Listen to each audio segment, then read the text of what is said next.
Guys, naudlot yung gawa ko, dumating si Pullman. Ito, nag-grout ako. Extra income din to para sa aking junakis kung sa college pagtapos.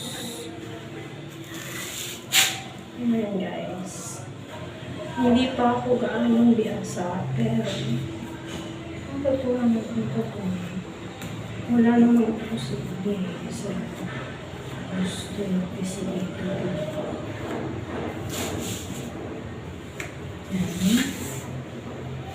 Tapos kumain sa taas.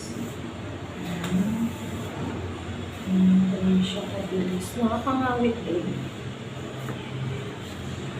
Kaso lang, hindi pa ako lubos na mabilis o magaling.